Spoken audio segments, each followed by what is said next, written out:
Se ve perfecto. ¿Se ve perfecto?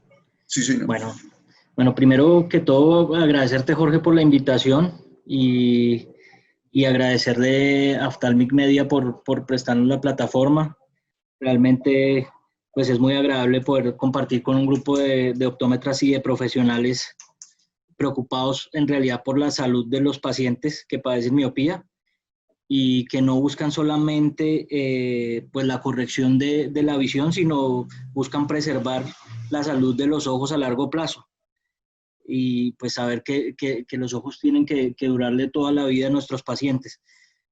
Voy a hablar hoy un poco acerca de lentes de contacto multifocales. Este tema es bastante extenso y nutre bastante nuestra práctica clínica, principalmente en lo relacionado con que son importante herramienta que tenemos a disponibilidad para el manejo y el control de la miopía. Entonces voy a tratar de hacerlo lo más resumido posible. Desde hace un tiempo importante que se está recopilando información científica que evidencia el rol de los lentes de contacto multifocales en el manejo de la progresión de la miopía. Aquí solamente les estoy presentando un puñado de artículos que más bien son artículos recientes porque son desde el 2007 hasta la actualidad, hasta uno muy reciente, en donde se muestra la relación directa entre los lentes de contacto multifocales y una reducción de la progresión de la refracción miópica de entre un 30 y un 50%, que es lo que está aceptado actualmente, y una reducción también de la elongación axial del globo ocular. Aunque hoy en día no se tiene establecido claramente los valores estándar de normalidad en el crecimiento y en el desarrollo del globo ocular, es bastante aceptado que una longitud axial por encima de 26, como decía la doctora Jessica, es un factor de riesgo importante y que esta puede favorecer la aparición de alteraciones miópicas bien conocidas como maculopatía miópica, cataratas, daños en el nervio óptico y desprendimiento pues de retina. No me voy a tener mucho en este aspecto porque en el grupo pues ya lo hemos hablado bastantes veces, pero sí pues recordar que es una de las características ópticas que han sido descritas como patognomónicas del desarrollo de la miopía, que es el desenfoque retinal hipermetrópico en la periferia de la retina. Entonces aquí pueden observar cómo cuando corregimos de manera convencional nuestros pacientes con lentes oftálmicos de visión sencilla, pues los rayos centrales se enfocan en la retina permitiendo el desarrollo de una buena visión y los rayos periféricos en cambio se enfocan detrás del plano de la retina y eso genera señales para que el crecimiento del globo ocular se lleve a cabo y pues vaya induciéndose posteriormente mayor cantidad de miopía. Esto está relacionado entonces con los principios básicos de los lentes de contacto multifocales.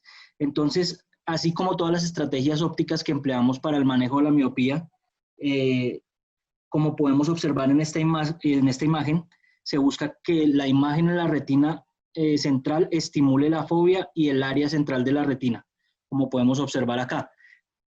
Pero buscamos también que la imagen periférica se ubique en un plano sobre o por delante de la retina, en lo que normalmente denominamos desenfoque retinal miópico inducido, que es lo que a la postre sugiere la evidencia científica, no genera señales de crecimiento del globo ocular y hace que la miopía reduzca su rapidez de evolución, y es por lo cual los lentes de contacto multifocales pues, son una de las herramientas más utilizadas para el manejo y el control de la miopía.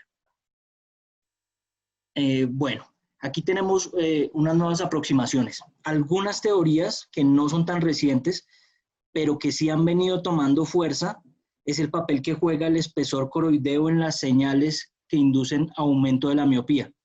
Por ejemplo, aquí traigo un par de estudios. Uno es del 2013.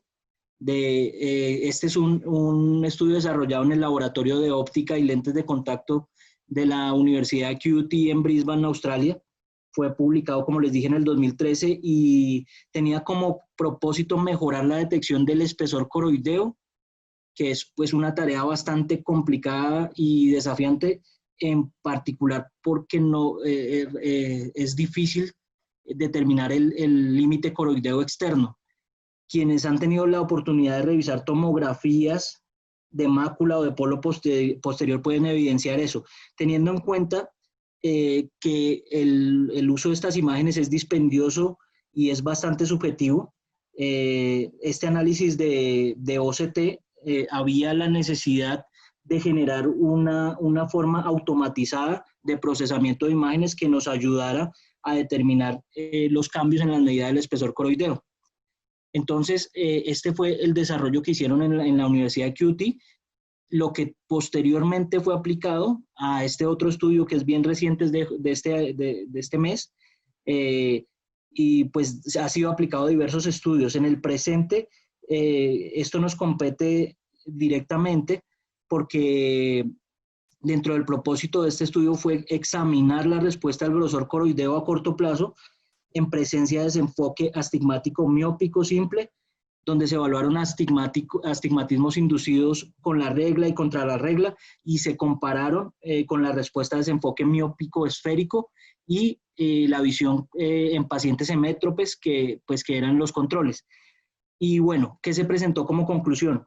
Se presentó como conclusión en este estudio que los cambios de espesor coroideo nos proporcionan una información bastante valiosa sobre la respuesta de los cambios en la coroides humana, en el grosor. Al desenfoque astigmático a corto plazo se resalta que hay una potencial diferencia en las señales que inducen la miopía asociada con la orientación del desenfoque astigmático. Que eso es una cosa que nos sucede muy comúnmente a las personas que ya iniciamos con el tema de control miopía cuando empleamos lentes de contacto, por ejemplo, blandos multifocales que no tienen corrección astigmática. Entonces, podemos observar que la importancia de esta es la evaluación del espesor a partir de imágenes de OCT. Se convierte en una herramienta que tenemos que utilizar y tenemos que generar investigación futura a partir de esto. Esto nos puede proporcionar información bastante valiosa sobre la anatomía normal del ojo y sobre los cambios asociados al desarrollo de errores refractivos, que es lo que a la final se está buscando en este tipo de estudios. El método de procesamiento de imágenes entonces se constituye como una herramienta que puede ser a futuro muy confiable y útil para extraer datos clínicos que podrían ser simplemente implementados en nuestra práctica clínica cuando conozcamos un poco más a fondo sobre el tema. Esta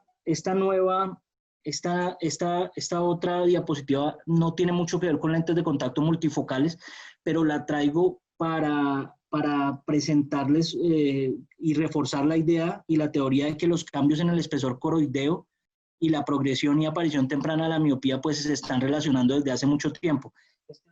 Por ejemplo, relaciona el espesor coroideo y el adelgazamiento coroideo propiamente en pacientes que están empleando atropina. Pero hay otros estudios que también soportan esto en pacientes que son expuestos a actividades al aire libre, a desenfoque con lentes de visión sencilla y múltiples cosas así. Por eso me interesó mucho traer esto, porque desde los lentes de contacto multifocales, pues también estamos influenciando estos cambios en la acomodación que pueden hacer que se adelgace el espesor coroideo y que haya señales, digamos, que de crecimiento y aumento de la miopía. Vale la pena mencionar, ya entrando un poco en contexto, que las terapias de manejo de la miopía deben ser implementadas sin tener en cuenta, mejor dicho, hay que tener en cuenta desde etapas tempranas, incluso cuando la miopía no está instaurada, pero sí hay inminencia de que haya aparición de la misma. Entonces, recordar que la presencia, por ejemplo, de uno de los dos padres o que uno de los dos padres sea miope aumenta en 3 veces la posibilidad de que el niño sea miope, y que los dos padres presenten miopía lo aumenta a cerca del doble. La refracción actual y la relación con la edad. Entonces, en niños entre 7 y 8 años, una refracción hipermetrópica de más 0,50 o menos es un factor, digamos que predisponente a la aparición de la miopía. Recordemos que el error refractivo más común a los 7 años es alrededor de más 1,25 dioptrías. Entonces, un niño con menos de esa hipermetropía, a esa misma edad, es un niño que tiene riesgo de hacerse miope. Y si ya es miope, pues con muchas más veras debemos incluirlo en los programas de control de miopía. Y el otro aspecto es el entorno y las tareas visuales diarias y más frecuentes que hace el niño. Entonces, el medio ambiente y las tareas visuales son sabido, digamos, y ya lo hemos también conversado en muchas oportunidades, que el tiempo que emplea el niño en actividades, digamos que al aire libre y con exposición solar, debe ser por lo mínimo de 90 minutos, aunque algunos autores sugieren hasta 4 y 5 horas. Y por otro lado, las tareas en visión próxima deben ser no mayores a 180 minutos y deben ser con intervalos o con pausas activas, como lo hablamos en otros aspectos. Ahora, cuando nuestro paciente ya tiene miopía manifiesta, pues como también ya ha sido mencionado en varias oportunidades durante los encuentros de este grupo y en otros seminarios, la evaluación del nivel de riesgo cuando pensamos incluir a un niño o un joven en los programas de manejo de la miopía es, digamos que necesaria y debe ser el primer aspecto a tener en cuenta cuando empezamos con esto. De esa misma forma, como ya mencionamos en la anterior diapositiva, la edad y el error refractivo es el primer factor a tener en cuenta. Por un lado, porque la miopía se desarrolla habitualmente durante la infancia, entre los 5 y los 9 años, y cuando hace su aparición más temprana, pues su progresión normalmente es mucho más severa. Y recordemos que la estabilización de la miopía normalmente está asociada a la adolescencia, a los últimos años de adolescencia, que es cercano a los 27 años, y digamos que esas serían las edades donde nosotros podríamos hacer intervención. Los antecedentes familiares, pues lo que ya mencionamos de si el paciente tiene uno o dos padres con miopía, pues va a ser un factor a tener en cuenta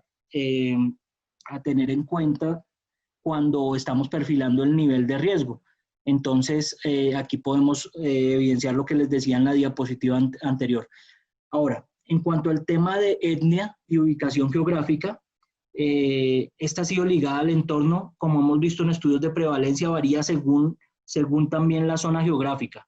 Entonces, encontramos prevalencias superiores en el este y en el sureste de Asia, que con algunos algunos estudios del Dr. Brian Holden referían para el año 2010 cerca de un 47% en el sureste asiático y cerca de un 28.5% de prevalencia en Europa de pacientes con miopía.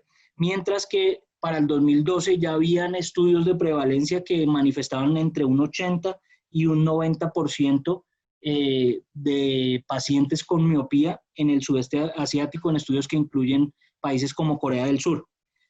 Desafortunadamente parece que no hay mucha información epidemiológica, por lo menos fuerte, en Latinoamérica, pero podemos señalar aquí la importancia de otros aspectos que podemos, digamos que atar o relacionar con esto, y es si el paciente vive en zonas rurales o urbanas, si tiene mayor o menor nivel de escolaridad, nos va a decir si el niño tiene más o menos horas de estudio y cuánto trabajo hace en visión próxima por día y qué cantidad de horas emplea también para en el aire libre y bajo la influencia del sol, que son factores que pueden ayudarnos a darle buen manejo y un buen control a la miopía.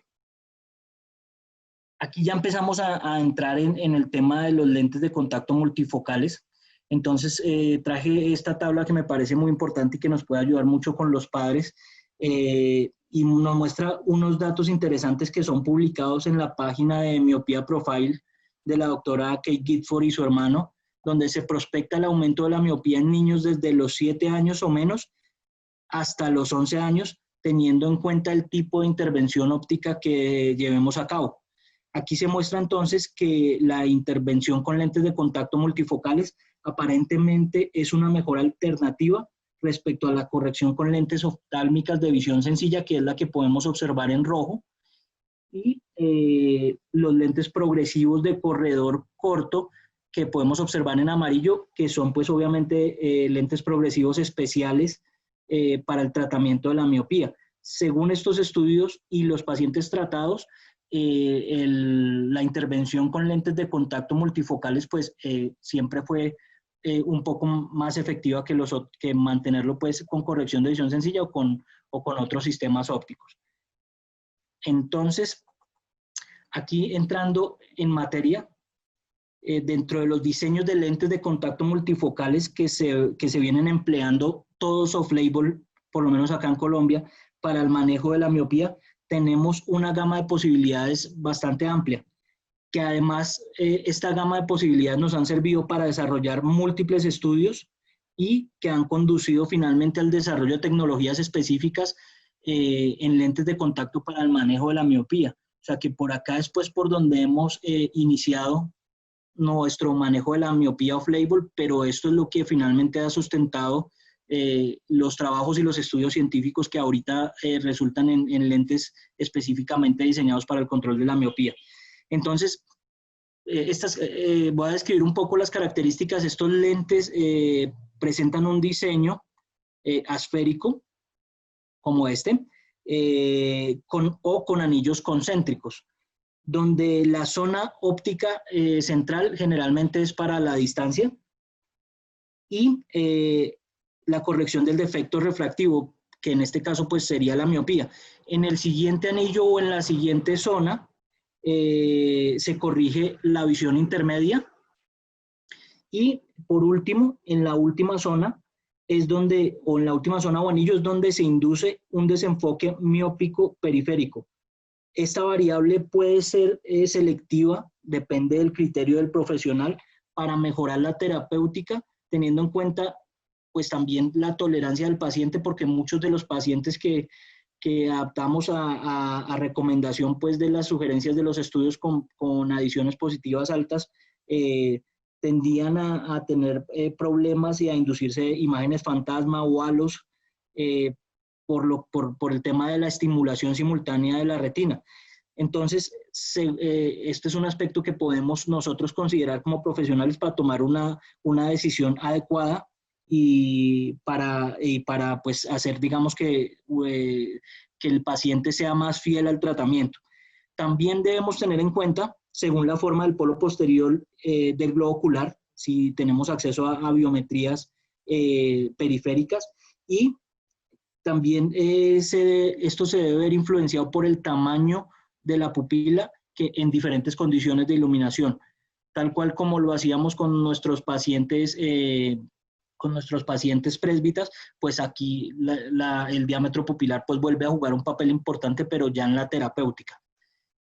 Dentro de estos lentes de contacto que veníamos empleando off-label para el tratamiento y el manejo de la miopía, pues tenemos la familia de Markenovi. Entonces, dentro de estos podemos mencionar el extensa multifocal, que se convierte pues como en la opción más económica de la familia, y es un lente que es de EMA, que yo personalmente lo he empleado y tiene, digamos que sus limitaciones en cuanto que tiene solamente 2 adiciones y no tiene mucha personalización, pero que en casos donde el paciente pues no tiene acceso a otras tecnologías más costosas, pues no debemos descartar. El Saphir y el Gentle, por su parte, se pueden personalizar en diferentes modos: curva base, diámetros totales, diámetros de zona óptica de lejos, que pueden variar en pasos desde 0.5 milímetros en zonas ópticas de 2.5 hasta 4.5. Todo esto para mejorar digamos que la zona de tratamiento y adaptarse al diámetro pupilar del paciente. También en esta familia de Markenovi podemos optar por diferentes materiales y mecanismos de reemplazo. Si, por ejemplo, quisiéramos adaptar un lente en hidrogel de silicona, podemos optar por el Zafir. También tenemos pacientes también tenemos lentes que pueden adaptarse con EMA y que no los menciono acá, pero son el Equilibra y el 4.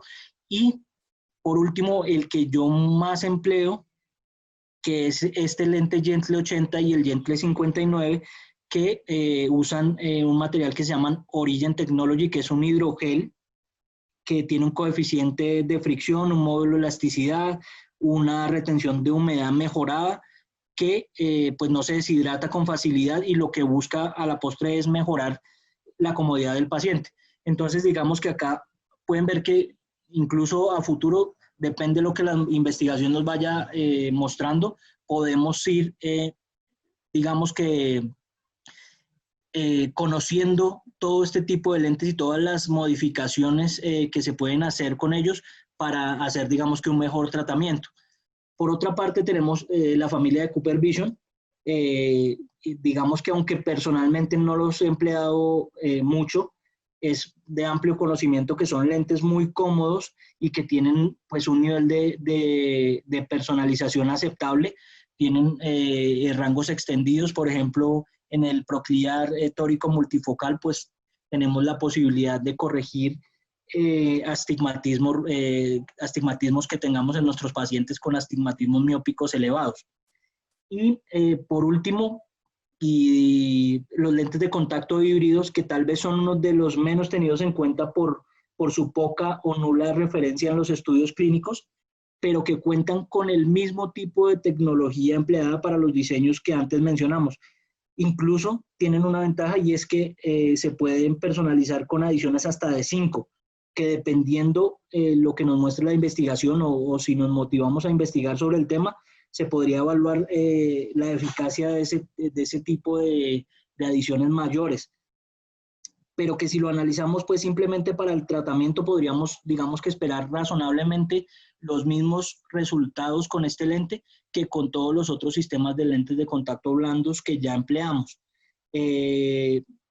Entonces, digamos que el aspecto de tener en cuenta con estos lentes de contacto híbridos, incluso para esta presentación me puse a hacer una búsqueda y los multifocales en la página de Brian Holden de Synergy Eyes, hay digamos que un convenio donde desde el año 2018, si mal no recuerdo, hay utilización de la tecnología de DOF en este tipo de lentes, que es lo que vamos a hablar ahorita más adelante.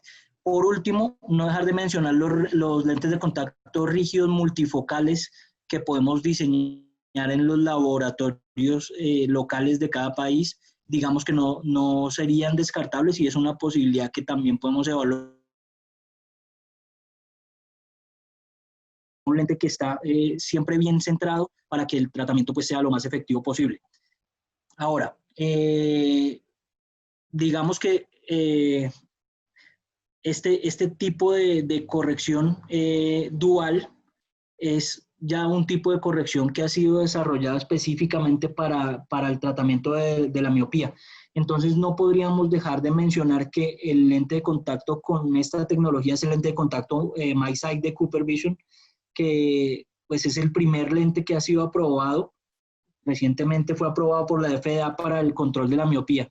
Entonces, pues este lente nos muestra principios similares a todo lo que anteriormente expusimos y muestra pues en el estudio clínico que lo soporta, que fue publicado en el 2009, que la progresión refractiva de la miopía fue 59% menos cuando se comparaba a los sujetos tratados en el estudio con el lente de contacto con respecto a los controles. Y un 52% menos de crecimiento axial, lo mismo de los pacientes del estudio con los controles. Entonces, pues lo que nos muestra esto es que hay resultados muy similares a los estudios anteriores de otras tecnologías, pero lo que sí evidencia este estudio es que hay alguna mejoría en el confort y en el desempeño visual final del paciente. Entonces, esa digamos que sería una de las ventajas de este tipo de corrección dual. Entonces aquí tenemos el lente de contacto MikeSight y las características que es Omafilcon con un contenido de 60%, un diámetro estable de 14.2 y poderes que van desde menos 0.25 hasta menos 6. Digamos que de mencionar lo que ya habíamos hablado, que tiene dos zonas de corrección refractiva, que son la central y esta que podemos ver por aquí, y las dos zonas en violeta más oscuro, pues son dos zonas de tratamiento que generan un desenfoque miópico inducido y que tienen una potencia de 2 dioptrías. Ese es más o menos el tema con los lentes de contacto de enfoque dual. Ahora, la profundidad, los lentes con profundidad de foco extendido, que es digamos que lo que está en boga ahorita y que son los lentes con tecnología de DOF. Para entender esto, pues lo primero que tendríamos que saber es qué es la profundidad de foco. Entonces, la profundidad de foco se define como la distancia por delante o detrás del foco de la imagen, que en este caso sería la retina, a lo largo de la cual podemos desplazar una imagen sin provocar pérdida de nitidez. Entonces, digamos que en palabras más castas, es la tolerancia que tiene el sistema óptico para que a pesar de que haya un desplazamiento consistentemente leve de la imagen, pues no haya una degradación o una sensación visual negativa.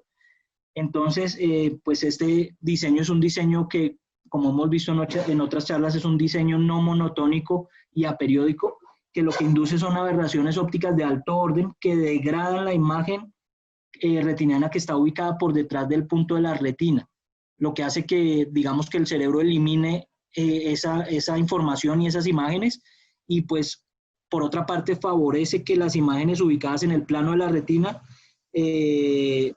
se observen de manera más clara. Todo esto permite que haya un rango extendido de visión clara, ya que disminuye los círculos de confusión a través de la manipulación de las aberraciones. Algo que podemos comparar con lo que hacemos en la práctica clínica, aunque son diferentes tecnologías y diferentes maneras de inducirlo, con lo que hacemos cuando utilizamos nuestro agujero estenopédico o el famoso pinhole, que sería reducir los rayos periféricos que disminuyen la calidad de la imagen para lograr que la imagen sea más nítida. Entonces aquí tenemos una imagen que es cortesía de Markenovic, donde a la izquierda podemos observar cómo solo una parte de la imagen puede ser vista de manera nítida, mientras que en los lentes con tecnología de DOF, la profundidad de foco nos permite ver, digamos que una mayor nitidez en varias distancias. Hay una mayor tolerancia a la visión, pues digamos a que se emborrone la imagen. Aquí tenemos pues el lente que es uno de los lentes que tiene como que representa este tipo de tecnología. Entonces acá en el diseño óptico ustedes pueden observar cómo hay cambios no monotónicos y aperiódicos de la potencia óptica.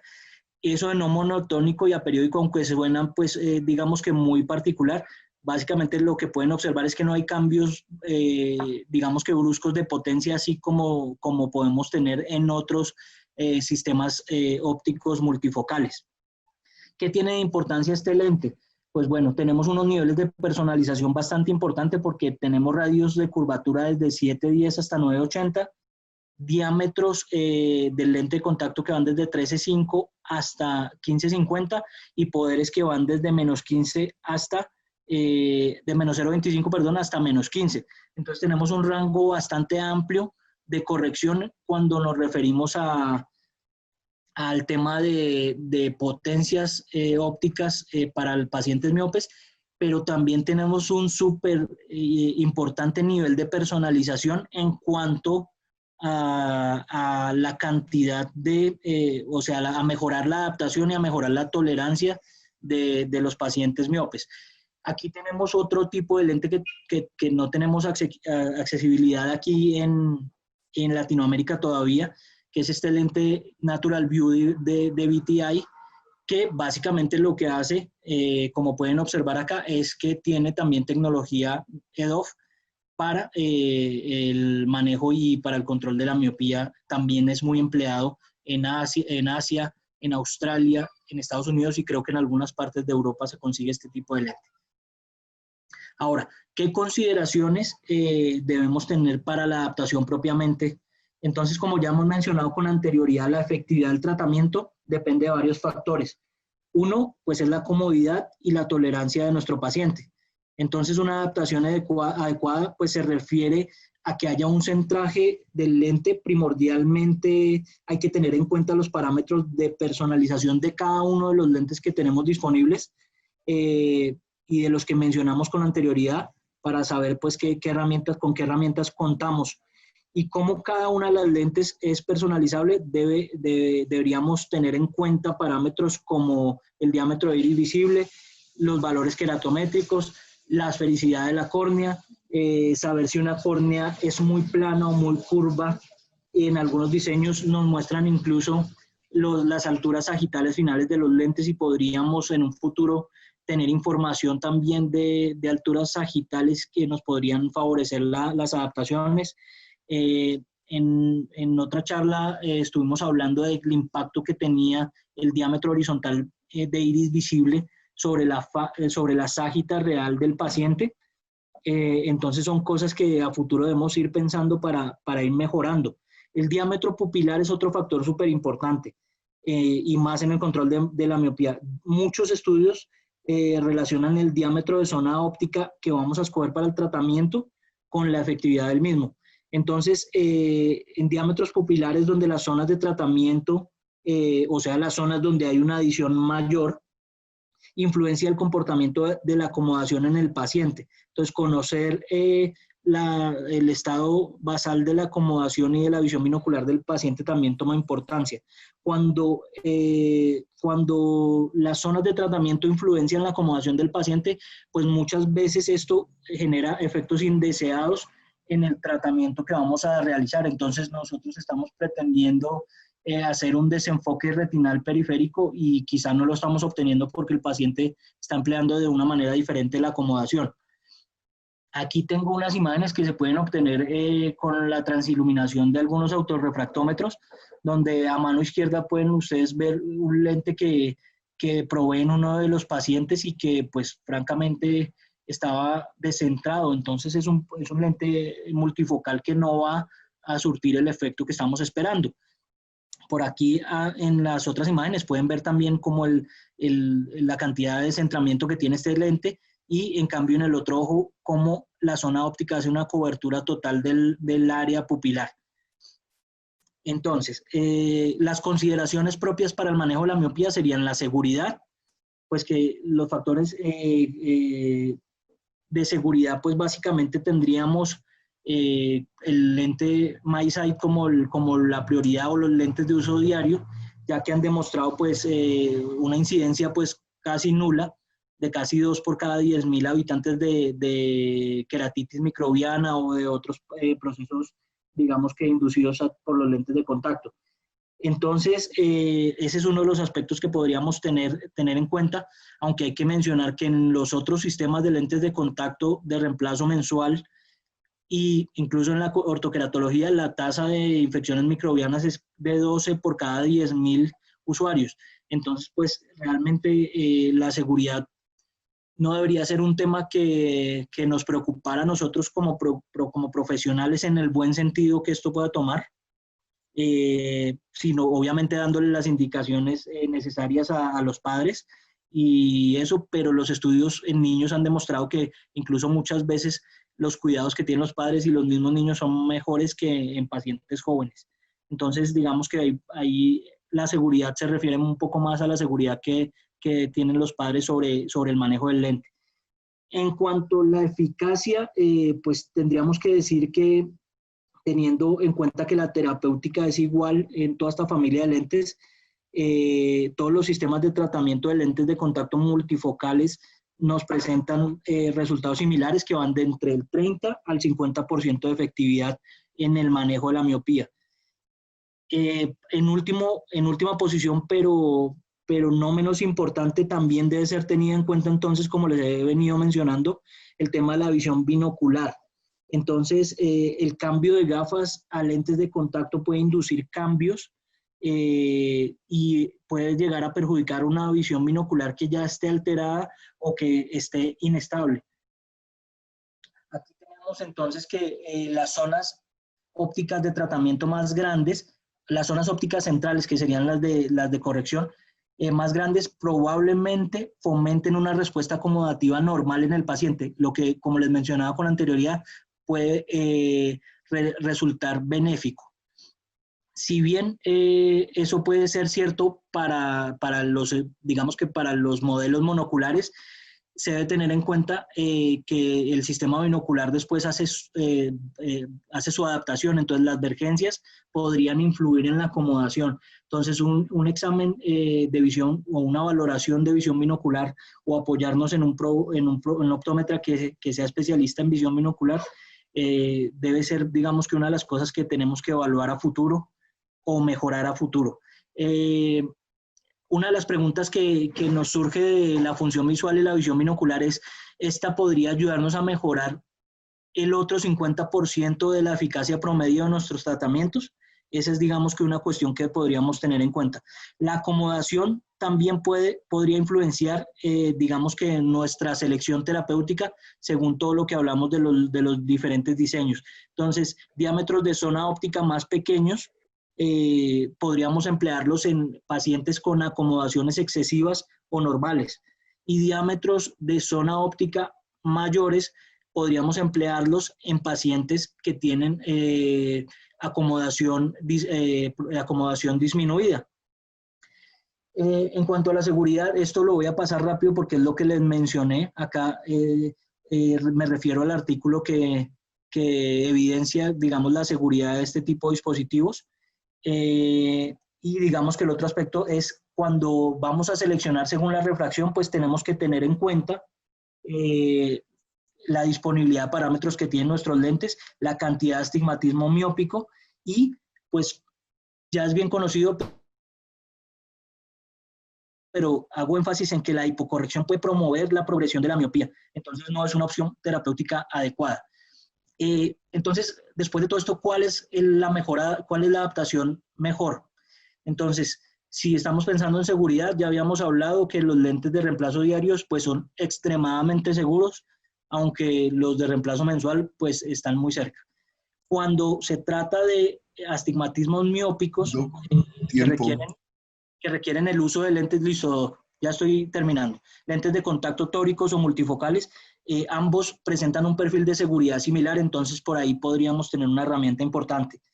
Cuando hablamos de refracción, la miopía o el astigmatismo miópico fuera de rango, pues nos influencia a trabajar con lentes de contacto multifocales o con ortocap, cuando los rangos lo permiten. El lente de contacto al que tenga acceso el profesional y la habilidad con que el profesional maneje la herramienta, pues es un factor súper importante cuando hablamos de refracción.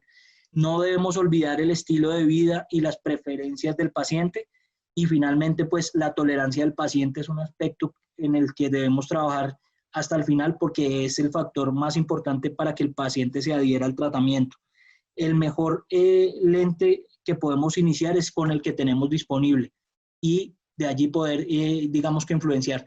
Este tema lo voy a saltar un poco porque por lo que vi lo va a tocar el doctor Leonardo, y es pues considerar combinación de correcciones y estrategias. Entonces, si tenemos a disposición lentes multifocales, pero que no tienen toricidad, pues podríamos también pensar en trabajar con lentes oftálmicos que compensen el resto. Digamos que cuanto mayor sea el perfil de riesgo, siempre cualquier forma de control de la miopía será mejor que no hacer nada, y eso sí está respaldado por la evidencia. Entonces, es razonable suponer que las intervenciones directas que hacemos todas tienen una potencial eficacia y que podemos llevarlas a cabo. Digamos que para hacer un paralelo, en la actualidad no existen estudios que comparen directamente los lentes de contacto multifocales para efectos relativos de control de la miopía. Entonces las tasas de eficacia porcentuales que hemos citadas en los estudios son difíciles de comparar, y son difíciles de comparar porque en los estudios se emplean, digamos que se reclutan pacientes con diferentes edades, diferentes tipos de corrección, hay diferencias en el grupo de control, tenemos diferentes grupos, duraciones y periodos de tratamiento según los estudios, Entonces, hago referencia a un metaanálisis que se realizó en el 2016, en el que se examinó numerosos diseños de lentes de contacto multifocales, algunos disponibles comercialmente y otros que se estaban desarrollando. Estos muestran lo que les decía constantemente, y es alrededor de un 30 a un 50% de eficacia de este tipo de dispositivos para el control de la miopía. Y para terminar, traigo esta imagen para resaltar que deberíamos descartar la influencia de los lentes de contactos en la visión binocular de nuestros pacientes. Es uno de los campos de exploración que ahorita está en más auge y que debe profundizarse. Se debe saber qué influencia tienen los lentes de contacto multifocales en el tratamiento y control de la miopía de nuestros pacientes. Entonces, acá vemos cómo cuando los pacientes están corregidos con gafas en visión próxima, los lentes negativos inducen un prisma base interna, y cómo ese prisma base interna, pues cuando pasamos a lentes de contacto, pues desaparece. Entonces, digamos que en algunos casos, como las endoforias, eso puede ser algo benéfico y puede ser de ayuda, pero en el caso de las exotropias o las exoforias, pues puede ser algo que perjudique más la visión binocular de nuestro paciente. Entonces, la relación entre lentes de contacto y visión binocular es muy directa, y es algo que no debemos tener, digamos que dejar pasar por alto. Y muchas gracias, y disculpen un poco por lo largo del tema.